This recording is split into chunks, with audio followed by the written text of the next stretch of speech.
and welcome to another special edition of the NMT Free Speak podcast, taking place at the sidelines of the Forum on Internet Freedom in Africa, FIFA 2025 conference taking place here in Windhoek from the 24th to the 26th of September 2025. I'm Dickson Kasote, and in today's program, we dive into a critical issue affecting millions of Africans: internet shutdowns. These deliberate disruptions of online access not only silence voices, but also threaten freedom of expression, access to vital information, human rights, and democratic participation. Joining me in the conversation today, Ms. Felicia Antonhio, who is the Keep It On Global Campaign Manager at Access Now based in Accra, Ghana, and Mr. Edet Ojo, Executive Director of Media Rights Agenda based in Lagos, Nigeria. Welcome and good morning. Thank you very much. It's good to be with you. Thank you so much for having us. Thank you. Now, you are both leading voices in the digital rights, access to information, and media advocacy space in Africa and beyond. Could you please share a little bit about yourselves, your organizations, and the work that you represent or the work that you do? Anyone can start. Okay, so yes. Like you said, I'm a director of Media Rights Agenda, and our area of work covers broadly freedom of expression, which obviously includes digital rights and access to the internet.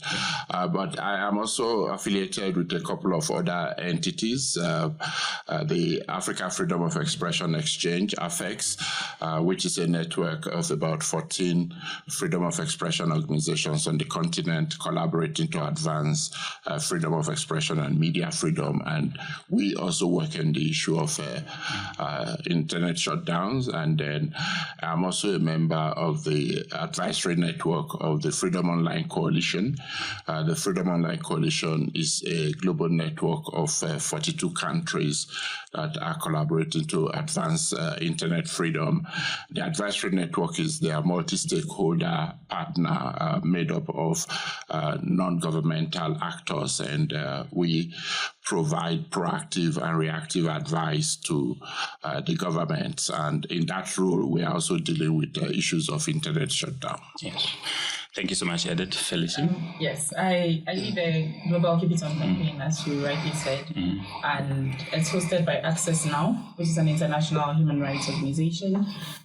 We defend and extend digital rights of people and communities at risk. And so freedom of expression, of course, in access to the internet, it's also essential in advancing these fundamental rights. And absolutely. So, in leading the Keep It On Coalition, it was launched in 2016 by Access Now.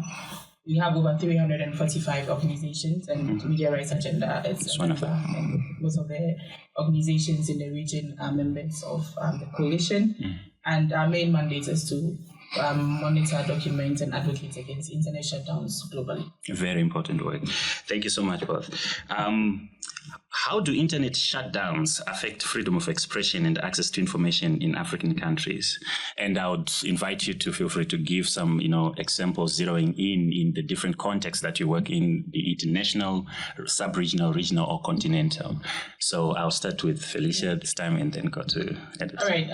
We just launched a book on internet shutdowns in Africa, and between 2016 to date, we've documented 193 shutdowns in 41 African countries. 193. Yes. And over a period of almost between 9 years. 9 years. Yes. Wow, that is serious. That is very, it's very that's concerning. Yeah. And when you look at in Africa, it tends to affect a lot of nations. We tend to document nationwide shutdowns in Africa, which means that more and more regions are affected, or more people are affected. And these shutdowns are normally imposed around elections, protests, even conflicts. And when you look at the fundamental rights that this impacts, freedom of expression is one of them, access to information, freedom of assembly rights. And then when you even go beyond, you look at economic rights, social, economic, and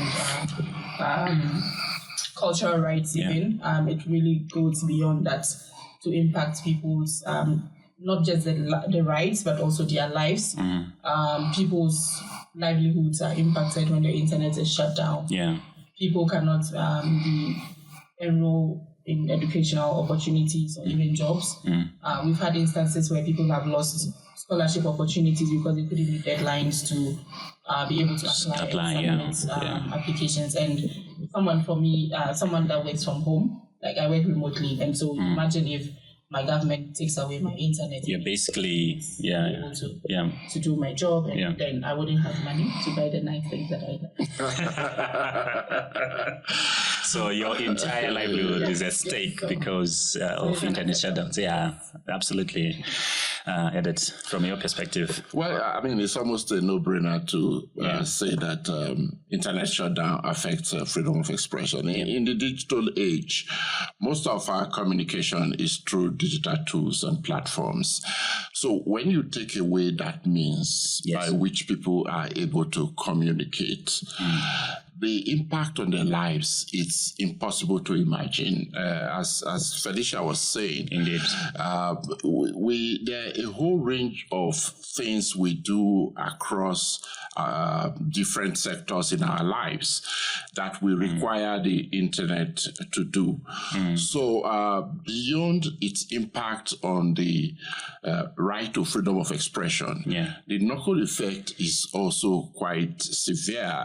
There are people who now are receiving medical attention through the internet, through digital means. You shut them from access to those services. There are people who are taking learning opportunities, educational programs, and so on online. There are people whose entire businesses are founded on the internet because they are doing business online, and their business model relies entirely on the internet. And once you take away that opportunity for them to do business, then you really just bring in their livelihoods, but also lives to a halt.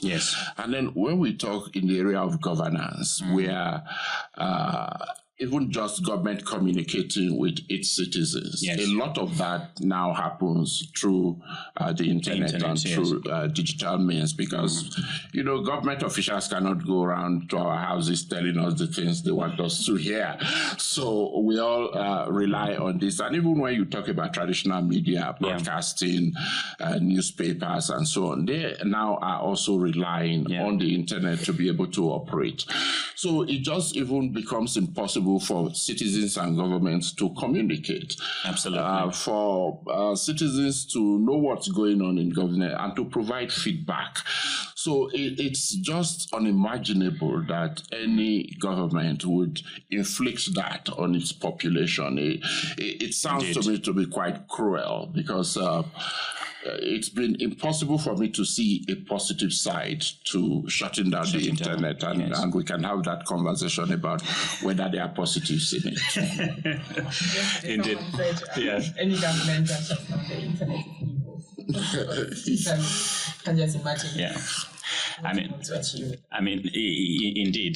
This is a direct attack on the very fundamental human rights, as you both rightly said. So let's talk about civic participation and participation in the political space. You mentioned the very important point also on during election times and during protest, and Edet as well highlighted governance issues or just democratic participation. How can we wrap our heads around this scourge of attacks on the very fundamental right to participate in a democratic processes freely on the internet when internet shutdowns take place? I think we do well by naming and shaming governments that impose internet shutdowns. And shaming is important. As we've indicated, it's always to control the narrative or to quell protest or to prevent people from criticizing the government. And there's been a lot of research around governments that impose shutdowns around elections, and they tend to be the ones that are elected. And so we say that when you disrupt internet access, it also has implications on the transparency of electoral processes or absolutely processes. It undermines transparency. It's really about what they want to achieve with that. And for us, over and over, as Edet indicated, we've not been able to see any positive sides of internet shutdowns. No government has been able to come out to tell us, when we shut down the internet, this is what we achieved. Like, if they had that, they would be able to. But it's always about controlling what people say and controlling the flow of information, trying to also undermine democratic processes like elections. And even beyond that, journalists that are essential in these processes will not be able to also cover the electoral processes. Election observers have been also use the internet to maybe monitor electoral processes. And so once you take that away, it doesn't just affect citizens, but it goes beyond. So the whole credibility of elections is undermined. And it's... So when you look at the entire cycle of the electoral process in the digital age, it's hard to say any aspect of it that is not dependent on technology and access to the internet. From voter registration, for instance, all of that now is done through digital means, through electronic means, and the voters register compiles registration from across a country, transmitting all of those to a central repository of the data and the information. So depending on how long an internet shutdown happens, it can impact that whole exercise of registering voters. And then when you also talk about displaying the voters' role for people to be able to raise objections, make corrections, and so on, that is also affected. But when you actually come to the voting process on election day, a lot of that now utilizes technology, utilizes access to the internet. Results are transmitted from polling stations across a country to a collation center where, and depending on the size of the country, you'll probably have several intermediary collation centers until they all end up at a national collation center. So imagine again where you deliberately shoot yourself in the foot by removing the means through which you will be transmitting all of this. At the end of the day, any result that emerges from that process is going to be suspect, because we don't know how they ended up in when it was impossible for election officials to transmit results. And then you look at things like sharing information about voting procedures, about when voting will take place, what hours polling would open. All of that is done in, no matter how small a country is, you cannot gather everybody in the town square and tell them this is how it's going to happen. You have to use the internet as a significant part of your communication strategy. So when you shut that down, then people don't have adequate information about the electoral process. There's a lot of confusion about what they are supposed to do, how they are supposed to do it, when they should turn up, when they are expected to have finished voting, and so on and so forth. And then, of course, there is also the whole objections arising from whatever results are released. So it's just, again, impossible to imagine how you can hope to conduct free and fair elections. We are not even talking of how political parties then communicate with the electorate about what their policies, what their plans and programs are when the major means of communication is taken away. So it completely undermines the electoral process. And once that is flawed, everything that follows is just flawed, because a government that has emerged from that process cannot conceivably be legitimate. There will always be question marks about its legitimacy. Wow, that's a very, very, very strong point you raised there. So let us look at the international and regional frameworks that are available that can be leveraged to push back against internet shutdowns. Have they been, okay, in the first place, do we have strong ones? Are they robust frameworks that are in place? And have they been useful in the work that you do, or at least in the, from the networks that you are connected to and the work that they do? What is your observation in that area? Should I go? All right. I think the rights that we've mentioned, all the fundamental rights are protected or guaranteed in various frameworks, like the International Covenant on Civil and Political Rights. And so I think all governments have ratified this framework. Yeah. And so I think it's the only binding instrument that governments are supposed to, but we still have shutdowns happening. And the question is, why are they still happening? Yeah. But these instruments are also important for civil society to hold authorities accountable. Yes. The African Commission on Human and People's Rights also adopted a resolution last year, which urged member states to refrain from shutting down the internet and elections. And 2024 was a year of elections. We have so many elections happening. But then, it's important. Yeah. And this is the second resolution that the ACHPR has put forward against internet shutdowns. I think the first one was when? 2016, okay. And so it's important to have these resolutions. And I think the UN also has indicated that the rights people enjoy offline should also be respected online. So we do cite these frameworks. National constitutions also guarantee fundamental rights like freedom of expression, access to information. But in situations where governments continue to violate these frameworks, we've used strategies like I mentioned, naming and shaming, strategic litigation to fight governments that continue to impose shutdown. But I think it's important for us to get to a point where there is consequences for governments that continue to violate these instruments. Absolutely. So, yes, as Felicia has said, there are quite a lot of frameworks. Now, the earlier ones, like the ICCPRO, which was, adopted in 1966, you might say at that time, there was no internet to shut down, so it did not specifically address that portion. So it becomes an issue of when you say that there should be no interference with people's right to freedom of expression. What does internet shutdown mean? It's an interference with people's freedom of expression. But in the digital age, there have been numerous frameworks, soft law instruments that have been adopted by various bodies.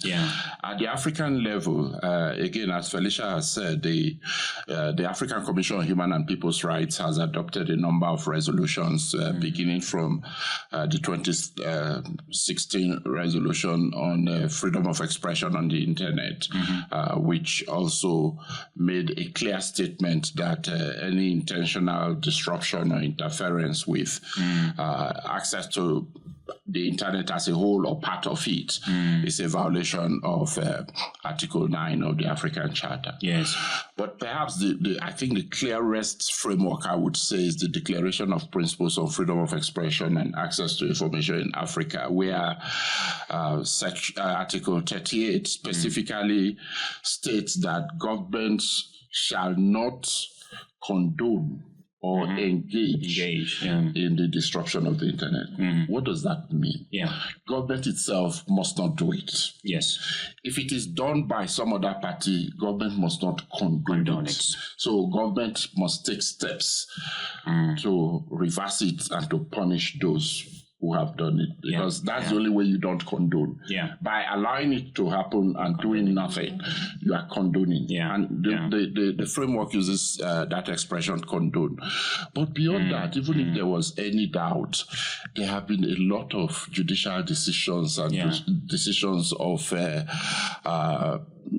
non-judicial bodies like the African Commission, again, where it's been clearly stated, and the ECOWAS court has a very powerful decision arising from a case in Togo, and then the Twitter suspension in Nigeria, which was interference with social media, access to social media. Yeah. So in terms of its legality and validity, there is really no doubt either on the basis of the frameworks that exist or the judicial interpretation of those frameworks.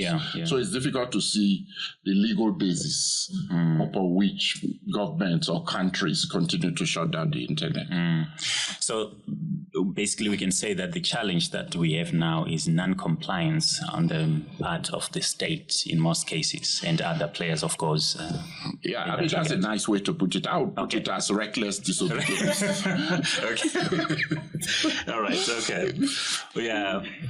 Well, I think we can, elevate our conversation towards looking at what civil society and the media and other players in the space, what role could they play to ensure that there's, we call to account, not only the state, but even big tech and those who are sometimes found complicit or condoning the, shutting down of the internet. What could we do from the civil society and media space? Well, from the perspective of civil society and media, I think it's important that we continue to raise awareness about the challenges posed by this activity. Sometimes, especially in the African context, we tend to be too subservient to authority, and therefore we just accept things that come from the authority. And it is important that populations are enlightened about their rights and the need for them to be able to defend and protect and assert their rights, which a lot of our citizens do not do. But when these activities also happen, we should be able to use the instrumentality of the law to challenge them, as has been done in the case from Togo that I referred to, or the Twitter case in Nigeria. And in these cases where we have sought to challenge them, in many cases we're prevailing. In regional courts, in national courts, you would find decisions all over the continent, either at the national level or at a regional level, where this has been categorically said to be wrong and a violation of the right to freedom of expression, among other rights. Because what is also then fairly well established now is the right to freedom of expression and access to information are enablers of all other rights. So when you interfere with those rights, when you take away those rights, people have difficulty in exercising and enjoying all other rights. So they're so fundamental that media and civil society needs to help citizens understand this, but also needs to continue to enlighten government about the inappropriateness of what they continue to do under whatever guise. Thank you so much, Edet. Just to add on, I think Africa has also seen a number of successes when it comes to litigations against shutdowns. Edet mentioned Nigeria. There's also been instances in Sudan, also in Zimbabwe and Zambia, even in Guinea. And so I think we are really using challenging the legality of shutdowns in the courtrooms, and as Edet said, we are prevailing in that regard. And I think more and more we need to fight more governments in the courts to ensure that they stop normalizing the process. Hopefully we see less and less internet shutdowns. And then of course I think there's also the need to empower citizens to even be aware that this is actually a way the governments are using to a tool that governments use to violate people's rights, and need to be aware, and then these are the ways they can also hold them accountable. And the media, I think, also plays a critical role in reporting, documenting, and also supporting civil society with evidence of what is going on.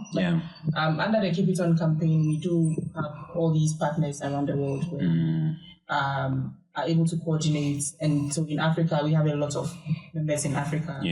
very active members that would mobilize whenever there's a shutdown, as we would do in other places. And I think that is the power that we have, and we would say that there's power in numbers. So I encourage more and more NGOs, civil society to be part of this movement. To form a united front, and that would be really powerful. You don't have to wait for your government to shut down the internet for you to be concerned. You have to start. If they are not doing it, start putting guardrails already that it doesn't happen. We have countries like Kenya that joined the list, of the Freedom Online Coalition that Edet mentioned earlier, and these are a group of government that are committed to promoting internet freedom. Some of their members are also engaging in this practice, which has been condemned. It's quite worrying, indeed. Well, thank you so much. Let's look at this conversation we're having here in this subject matter. How does it fit into the broader conversations that are taking place at the FIFA 2025 conference? And how do you see yourselves and other experts really making sure that this is elevated and put in a domain where everybody is involved to participate in going forward? Well, the Forum on Internet Freedom in Africa is concerned with a range of freedoms in the online and digital environment. So this is one of the conversations obviously taking place. But my position is that if we don't fix this problem, all of the other conversations are almost irrelevant. If you can't access the internet, then talking about freedom online or privacy online and all of that, it's just not, it becomes academic. So the fundamental really is how do we ensure that people have access to the internet, they're able to remain online. Then we can begin to discuss all of the other issues about how do you protect your privacy, how do you maximize your literacy so that you're able to access the full benefits that the online environment provides, and so on. So in this environment where all of these issues are competing for attention, I think it's also important for us to be able to communicate the fundamental nature of this issue in relation to, again, as I said earlier, enabling the other rights. Because if you really don't have access to the internet, you are not interested in the other discussions. They do nothing for you. So it's important that we're able to show that dominance in terms of the importance of this issue. Absolutely. And then with that large population behind that understanding, we can then say, okay, what can we do as a community, as a society, as a movement to push back on this and make sure it doesn't happen. In the Twitter case in Nigeria, one of the orders that the ECOWAS court issued was an order of non-repetition. It should not happen Very again. important, So since then, it has not happened in Nigeria. Okay. But that is a principle that I think applies to the jurisdiction of the ECOWAS court. So while that case specifically relates to Nigeria, I think we also need to help the other governments to understand that the ECOWAS court has directed that this should not happen again. And if you believe in the rule of law, if you believe in this Committee of Nations as a body that you belong to, you must also uphold and respect its authority. So, these are evolving conversations, but I hope that with time we'll be able to make significant impact on this issue. Absolutely. Yes. Just to add on, I think the FIFAfrica also does provide a platform for us to draw attention to this issue. And over, internet shutdowns is almost part of the. I think it's always part of the agenda. And of course, we know there are stakeholders that can influence or amplify the cause that we have as civil society. So I think it's really great to have this space where we can connect There are campaigns that have also been born from engagement at FIFAfrica, and I think it provides a platform for us to continue mobilizing and demanding for human rights to be respected. I would say let's keep this fire burning and continue building on the momentum that has been already set over the years, and I hope that collectively we will reach a time where we will celebrate these gains and see less and less internet shutdowns. Any concluding remarks as we come to the close of our conversation? Well, for me, I think our ultimate objective should be to empower everybody to see this as their issue. I mean, we shouldn't have to say, Felicia is the one who is leading the Keep It On campaign. Yes, all of us should be concerned about keeping it on and not thinking that it's Felicia's job. So we are assisting her, we are supporting her, we are helping ourselves. And once we begin to take that attitude, I think the level of commitment would be higher. Because sometimes, Felicia goes to great lengths to mobilize people to sign on to statements, to support, spread the word, raise awareness. And I get the sense that some people feel that, they're doing Felicia a favor when they then signed on or supported a campaign. But when you see it as your own issue, you actually should say, thank you, Felicia, for drawing my attention to something I wasn't paying attention to. So for me, the ultimate goal should be, how do we get everybody to see this as their issues? Absolutely. Rather than an issue that Access Now or Freedom Online Coalition is working on. Thank you so much, Edet. I agree. It's a very powerful. Collective effort. One person cannot do it. Indeed. So we need that collective effort to be able to push back against shutdowns. Absolutely. Well, thank you so much, Felicia. Thank you, Edet, for this insightful conversation, and enjoy the rest of the conference. And I hope we get to take this conversation at some point again. Thank you. Thank you for the opportunity and the platform. Thank you, everybody, for following us.